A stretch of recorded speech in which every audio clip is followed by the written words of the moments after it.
Nous allons étudier le Daf Tzadik Aleph dans Masechet Nedarim et nous reprenons quelques lignes à la fin du Daf Tzadik Amoud Bet. Amar Rav Papa, 5 lignes avant la fin. Amar Rav Papa nous dit Badiklan Rava. Rava nous a posé une question. Il a essayé de nous tester en nous posant une question. Eshet Kohen Shene Ensa.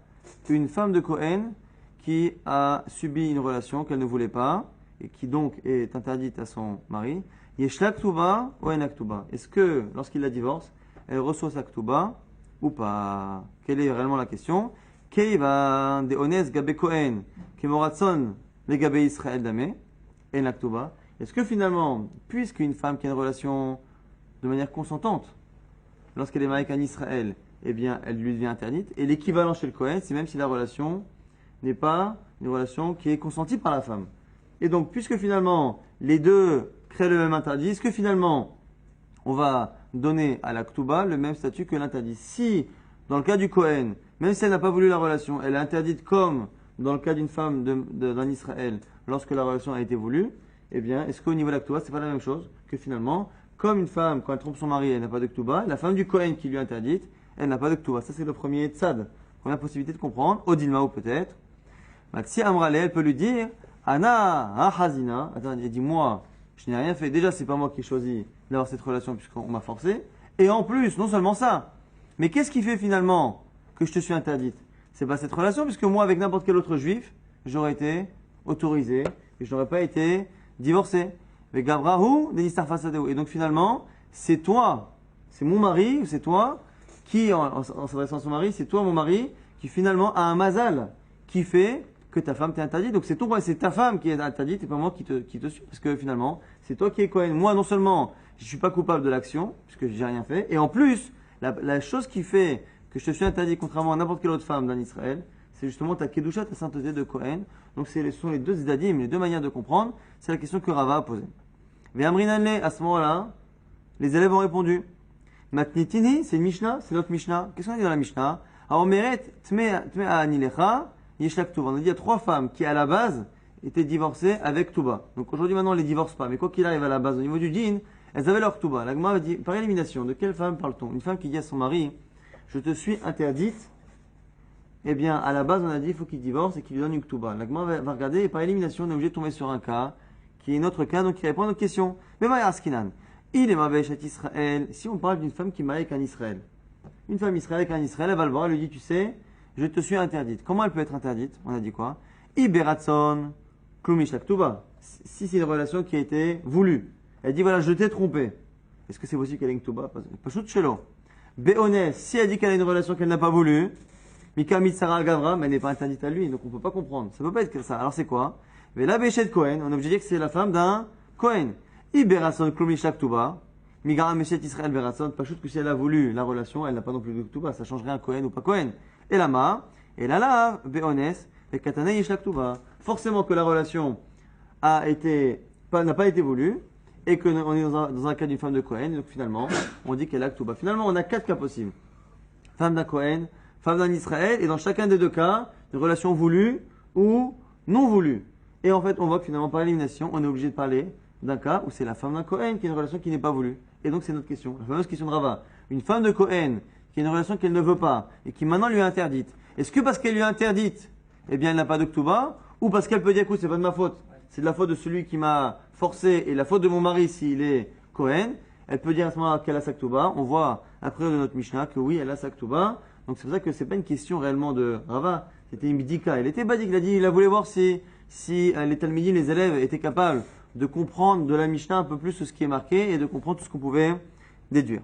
Ibaya lehu, maintenant, nouvelle question de la Gemara. Amra le ba'ala gerashtani. Celle qui dit à son mari, tu m'as divorcé. Donc jusqu'à présent, on avait 3 cas. Celle qui dit, je te suis interdite parce que tu es Cohen et qu'on m'a forcé. Celle qui dit, j'ai fait un éder de m'interdire tous les hommes, dont toi. Et on avait dit, celle qui dit que le mari n'est pas capable dans l'intimité de faire son travail jusqu'au bout. Maintenant, autre cas. Celle qui dit à son mari, tu m'as divorcé, elle va voir le Beddin et dit, écoutez, laissez-moi, cet homme me suit, mais ce n'est que mon ex-mari. Cette personne m'a divorcé. Est-ce qu'on la croit? Est-ce qu'on ne la croit pas? Donc là, ici, par rapport à cette question, on va avoir deux visions. Rappelez-vous que dans les trois cas qu'on a rapportés, dont le cas où elle a dit je te suis interdite parce que j'ai une relation que je ne voulais pas, ou qu'elle a fait un éder, ou parce qu'au niveau intimité, tu n'arrives pas à faire tout ce qu'il faut faire, eh bien, on avait dit qu'il y avait deux tzdadim. Au final, on a dit au départ, on la croyait, et à la fin, on la croit pas. On va dire ça n'a pas de sens, c'est vrai ou c'est faux? Si c'est vrai, il faut la croire jusqu'au bout, si c'est faux. En fait, il y a les deux possibilités. Il est possible que ce soit vrai, et il est possible que ce soit faux. Comme quoi on penche, au début on penchait pour dire que c'était vrai, et maintenant on préfère pencher pour dire que c'est faux, aussi et surtout parce qu'on a peur que les femmes aujourd'hui fassent cela justement pour divorcer. Ce qui veut dire qu'il y a les deux tzdadim. Et quelles sont les deux choses qui font finalement que l'on va la croire, ou le côté aussi qui fait qu'on ne va pas la croire? Il y a deux choses. Il y a premièrement le fait que son mari ne soit pas au courant.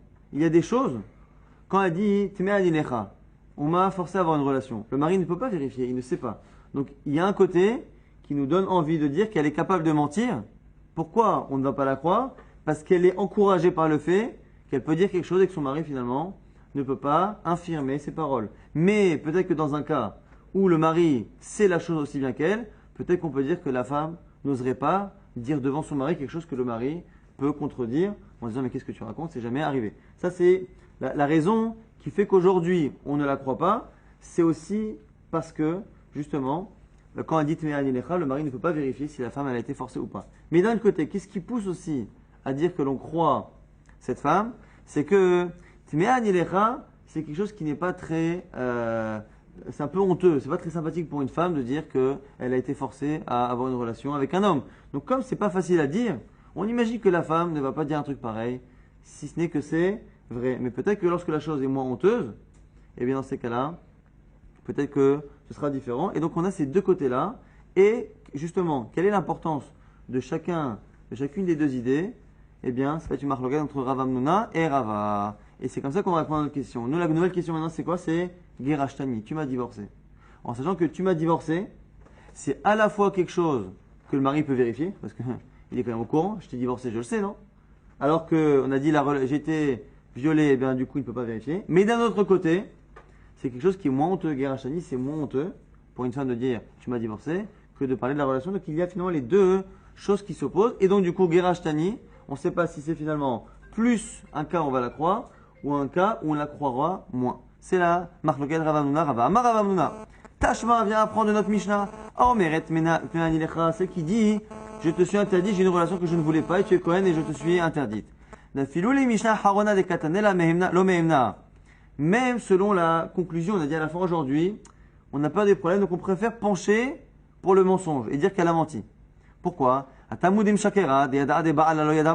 que elle, ce qu'elle sait, son mari ne le sait pas. Donc elle peut très bien oser dire, écoute, j'ai une relation, mais tu ne peux pas vérifier. Aval, les gabé gerashtani, mais dire tu m'as divorcé, diadaba, alors que le mari sait, eh bien du coup on va la croire. Meimna, pourquoi? Parce qu'on a une hazaka, une présomption. Qu'une femme n'ose pas devant son mari nier la vérité la plus évidente qu'il y a eu entre eux. Donc du coup, on croit plus la femme, nous dit Rav Hamnouna, dans le cas où elle dit tu m'as divorcé. Autant dans le cas d'une information comme une relation non consentie, eh bien, on peut imaginer que la femme ose le dire devant son mari, donc ose mentir, parce que le mari ne peut pas vérifier.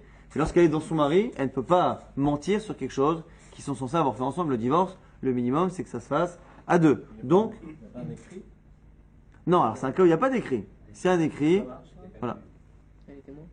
Quoi? Non plus. Ben, si on a des preuves absolues, c'est réglé. Non, il y a eu, mais elle n'a pas. C'est ça l'idée. Donc, on peut se retrouver dans un cas où elle dit qu'il y a eu le guet. S'il n'y a pas eu de témoin ou s'il n'y a pas eu d'écrit, ça ne marche pas. Avec Katavla, Sefer Keritot, mais Nathan Beyada, il faut qu'il écrive le guet et qu'il lui donne. Et En Davar Sheberva, le parole Mishnah, on ne peut pas faire quelque chose qui est lié au mariage au divorce sans deux personnes. C'est sûr qu'il y a eu deux personnes, c'est sûr qu'il y a eu document. Maintenant, il n'y en a pas pour des raisons X ou Y, bonnes ou mauvaises, enfin plutôt bonnes, on va dire. Et du coup, la femme dit qu'il y a eu divorce. Donc, pour l'instant, nous dit Rav Hamnouna, on a plus de raisons de la croire dans le cas où elle dit qu'elle a divorcé, parce que dans ce cas-là, on n'imagine pas que la femme, elle va mentir. Rava dit l'inverse. Amar le Rava adraba. L'inverse. Afilou les Mishnah Arishona de Katane Me'emna. Dans le cas où on a dit que, quand elle a dit je te suis interdite, aujourd'hui on la croit pas. Mais à la base, on a dit que on la croyait. Donc il y a un tsad, un côté où on va la croire. Ce petit côté-là où on avait envie de la croire, c'est quoi? Pourquoi? Parce qu'on imagine qu'une femme, eh bien, n'a pas envie de se faire honte et de raconter une histoire comme ça si elle n'est pas vraie. Avalacha, mais chez nous, des imnines et takifla min gavra. Mais dans ces cas-là où ça peut très bien arriver quand un mari et une femme, ça n'aille pas bien et que finalement il y a un divorce, la femme a moins honte de dire à son mari, tu m'as divorcé. Donc finalement, dans le cas de chez nous, la Mishnah, on nous a dit que lorsque la femme dit qu'elle est interdite à son mari, eh bien, on avait envie de la croire au départ, mais aujourd'hui on ne la croit pas pour éviter les problèmes. Eh bien, on voit que finalement il y a deux côtés et Ravamna et Rava vont chacun miser plus sur l'un que sur l'autre. Donc, dans le cas chez nous de Gerashani, tu m'as divorcé, Ravamna dira que comme maintenant, lorsqu'elle dit tu m'as divorcé, eh bien, elle parle de quelque chose que le mari sait, elle n'osera jamais mentir, donc je la crois plus maintenant que dans le cas de la Mishnah, fortiori. Et, par contre, Rava nous dira l'inverse, nous dira non. Dans l'autre cas, j'avais encore un peu envie de la croire et au départ on la croyait parce que c'était honteux d'aborder un sujet tel que le viol. Mais là ici, où dire tu m'as divorcé, il n'y a rien de honteux. Et bien du coup, on a envie encore moins de la croire et donc du coup, Me'eza, elle oserait lui mentir. Et donc du coup, on a une marque Ravamna et Rava. Est-ce qu'on la croit ou pas lorsqu'aujourd'hui, elle argumente devant son mari qu'il l'a divorcée. Maintenant, on va objecter. Métiv, Rav Mesharshia objecte. Hashamaim beni lebenecha. Le deuxième cas de la Mishnah, c'est un cas, on avait dit, où la femme, elle dit Shamaim beni lebenecha. Il y a le ciel entre toi et moi. C'est une manière de dire, écoute, le mari, tu n'arrives pas à faire ton devoir conjugal à 100%. Très bien. Et on dit quoi là-bas? Des Mishnah Rishona. On a dit qu'à la base, on l'a croyait. Elle m'a dit Tchoufta de Rava, c'est une objection à Rava. Pourquoi? Achad elitla kisoufa, vekatane de mehemna. Nous, on a dit selon Rava que la seule raison pour laquelle on croit une femme, la seule raison pour laquelle on la croit à la base, c'est lorsqu'elle vient dire quelque chose qui est honteux. Comme c'est honteux de dire j'ai une relation que je ne voulais pas, et bien c'est que parce que c'est honteux qu'on la croit. Dès qu'il n'y a pas ici un témoignage qui est honteux, selon Rava, on ne la croit pas. La preuve, lorsqu'elle dit tu m'as divorcé, c'est pas honteux, Rava ne la croit pas. La Gemara dit, mais il y a encore un autre cas dans la Mishnah où à la base on la croyait, c'est quoi? C'est lorsqu'elle a dit quoi? Lorsqu'elle a dit, mon mari ne fait pas son devoir conjugal. La Gemara pour l'instant envisage de dire que c'est pas honteux pour elle. Pourquoi? Parce que c'est lui à la limite qui a honte de ne pas pouvoir assumer son devoir conjugal. Donc du coup, la Gemara dit, bah, tu vois bien que là-bas c'est pas honteux pour elle. C'est pas honteux de dire que son mari ne fait pas son travail. Et comme c'est pas honteux pour elle, selon toi Rava, on ne devrait pas la croire. Puisque Rava, je le répète, Rava ne croit la femme que lorsqu'elle dit quelque chose qui est honteux. Dès que c'est pas honteux, tu m'as divorcé ou tu ne fais pas ton travail conjugal, ainsi de suite, eh bien, on ne la croit pas. Comment expliquer qu'on a dit à la base que celle-ci, on la croyait et que finalement, elle prenait sa ktouba, même si à la fin on a changé pour d'autres raisons, mais à la base, on la croyait. Agma répond quoi? Kassava Rava, Atam kevan delo sagila, delo amra en yore kehetz, ilo ita keda amra, lo amra le. L'Agma dit non, en fait, tu n'as pas compris. Nous, dans la Mishnah, on a dit que Hashemim béni le Benecha, il y a le ciel entre toi et moi. C'est une manière poétique, très poétique, de dire que le mari n'arrive pas à faire sa relation jusqu'au bout. Mais, nous dit la Rava, lorsque la femme est au Bedin et qu'elle dit que son mari ne fait pas son travail, elle ne peut pas se contenter de cette formule métaphorique et poétique. Elle est obligée de dire les choses de manière technique. Il faut qu'elle explique au Beddin exactement ce qui fait que la relation n'est pas possible. Et donc, comme elle doit rentrer dans les détails, à ce moment-là, c'est quelque chose qui est honteux. Donc, dire ah, au final, c'est pas vrai, c'est encore un cas honteux. Pourquoi on la croit? Parce que c'est honteux de rentrer dans des détails et de parler de son intimité comme ça devant trois barbus. Et l'autre cas où on la croyait, c'est le cas où elle dit j'ai une relation que je ne voulais pas. Là aussi, c'est honteux. Mais je continue, moi, Rava, à penser qu'un cas où il n'y a pas de honte, comme tu m'as divorcé, quand on s'est disputé il y a 3 mois, eh bien, il n'y a pas de raison de la croire, puisque ici, il n'y a plus cette honte qui me prouve que cette femme-là ne peut pas mentir. Maintenant, ce qui est intéressant, c'est que les cas de la Mishnah vont dans les deux sens. Puisque dans la Mishnah, on a vu qu'au départ, on les croit, ces 3 femmes, mais à la fin, finalement, on ne les croit pas. De peur qu'elles veuillent se séparer de leur mari, mais au final, à la fin, on ne les croit pas. Et comme on ne les croit pas à la fin, eh bien, du coup, il y a un côté qui prouve que finalement, elles peuvent mentir. Donc la Gemara dit Hashamim beni le benecha. Des Mishnah Harona, la conclusion de notre Mishnah, qui dit que lorsque la femme, elle dit finalement que le mari ne peut pas faire son travail, aujourd'hui on ne la croit pas. Teveti ou Taderavamnuna, ça devrait être une objection maintenant à la première raison pourquoi. Ve'acha v'yada'ahi ou ba'ala yadaba ve'katane dolemena, parce que ici, c'était quoi Ravamnuna? Ravamnuna disait, moi le principal, c'est quand le mari est au courant ou pas au courant. Donc, quand la femme parle de quelque chose que le mari ne sait pas, comme on a dit, j'ai une relation que je ne voulais pas. Là, on peut imaginer à la limite qu'elle mente. Pourquoi? Parce qu'elle n'a pas son mari pour vérifier. Mais moi, je pense, Rav Hamnouna, que dès que le mari est censé être au courant du sujet que la femme argumente, et bien du coup, il est certain qu'on la croit. Manque de chance, le cas, justement, de Shamaim Beni Benecha, eh bien, il possède aussi cette particularité. Normalement, un mari est au courant de ce qui se passe dans l'intimité autant que la femme. Or, on voit que même s'il est au courant de ce qui se passe dans l'intimité, parce qu'elle a dit, tu ne fais pas ton travail, lui est censé en tout cas le savoir, et même s'il est au courant, on voit bien qu'au final, on ne la croit pas. Alors, selon Rav Hamnouna, à partir du moment où le mari est présent et il est censé savoir, on ne peut pas imaginer à ce moment qu'elle puisse mentir. Comment imaginer maintenant, en conclusion de la Mishnah, qu'elle puisse mentir? La Gemara répond que ça va Rav Hamnouna, il dit Achanami higufa amra nihi de bebiya yada biyorek hetz miyada ou mishumachim meshakra. C'est pour ça que au niveau du détail de la relation, c'est pas que la relation mécaniquement ne peut pas se faire. La relation mécaniquement se fait, mais c'est elle qui intérieurement sent que la relation n'est pas faite de telle sorte à ce qu'elle puisse tomber enceinte. Et c'est ce qu'elle argumente elle-même au Beddin. Elle dit, mon mari, mécaniquement, la relation est possible, tout est possible. Donc, il ne sait pas, mais moi, je sais que techniquement, il n'est pas possible que je tombe enceinte. Et donc, en cela, le mari ne peut pas, justement, dire que c'est différent. Et donc, on peut imaginer quelle est la hazout, quelle est l'effronterie de dire la chose devant son mari, et éventuellement que ce soit faux. C'est pour ça que, selon le Mishnah Harana, selon la conclusion de la Mishnah, on peut accorder de l'importance à la probabilité qu'elle mente. Maintenant, la Gemara va conclure avec des petites histoires plus ou moins sympathiques. Ha'i teta, pour voir jusqu'à quel point on peut croire la femme. Ha'i teta, toujours le même problème qu'on a vu dans la Mishnah, c'est qu'on a peur que les femmes utilisent certaines techniques pour se séparer de leur mari parce qu'elles ont flashé sur quelqu'un d'autre. Ha'i teta de chol yoma de tashmish, mikan mamasha yede le gavra. Il y avait une femme, à chaque fois, après la relation avec son mari, quelque temps après, elle lui apportait de l'eau pour Netilat Yadayim. Elle le faisait pas tout le temps, elle le faisait que lorsqu'ils avaient eu une relation. Donc c'était une petite coutume comme ça, le jour où ils avaient une relation. Yom Ahad, Atsiale Emaya, les Mimcha. Un jour elle est venue, elle lui a apporté Netila. Amalé, il lui dit, mais attends, moi hier, je dormais.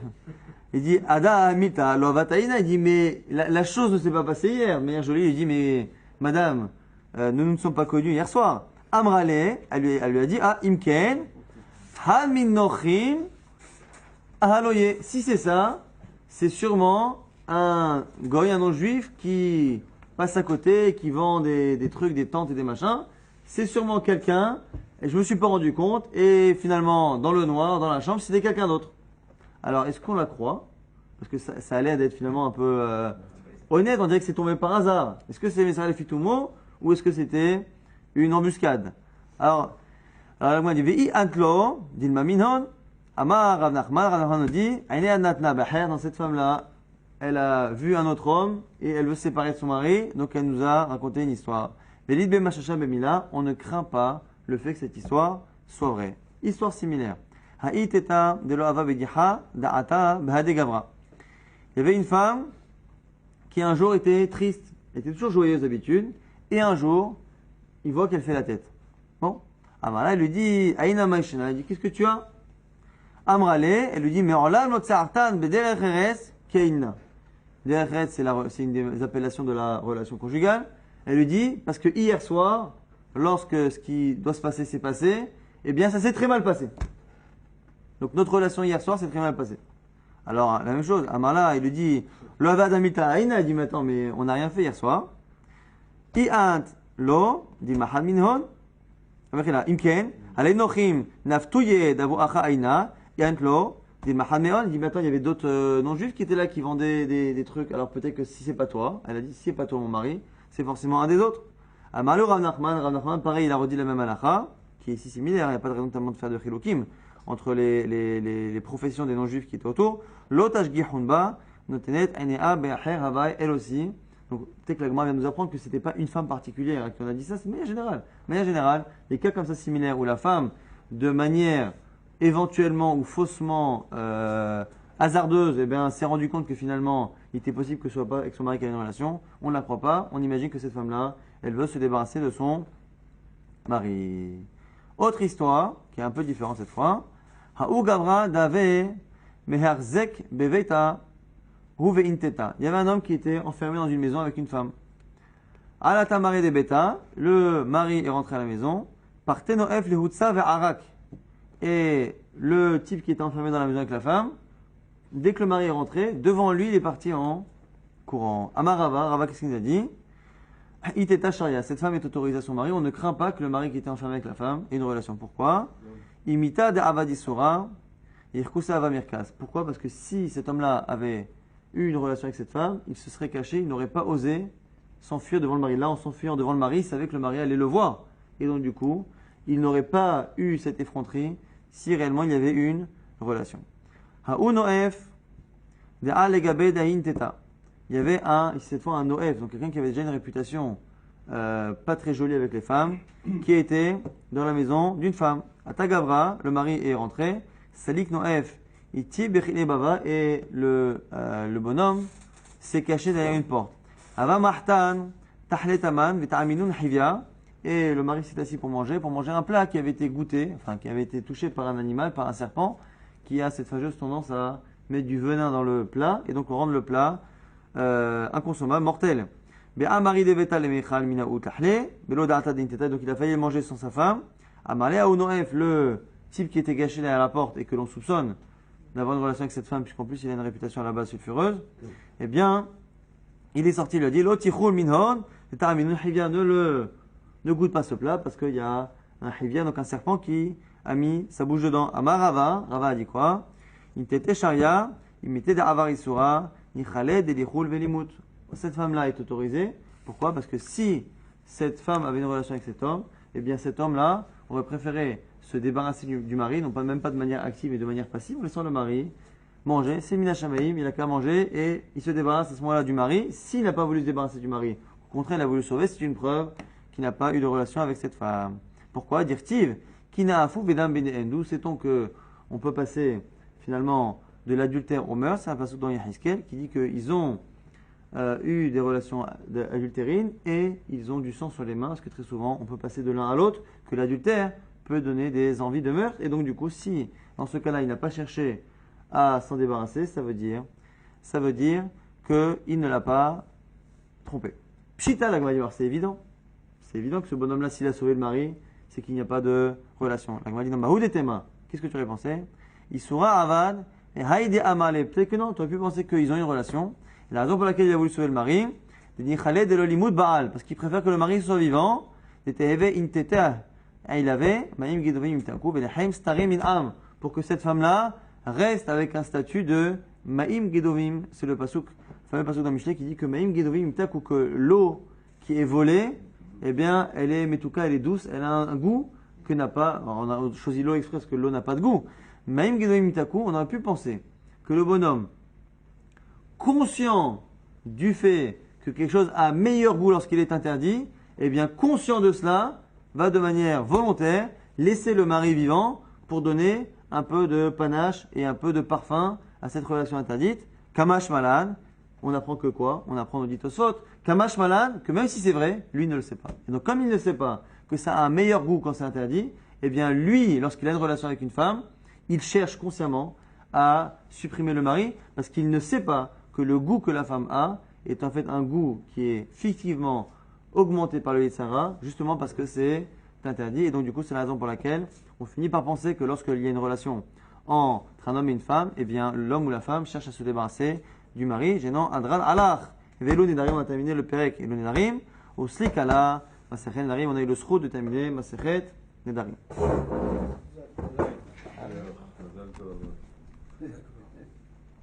Alors,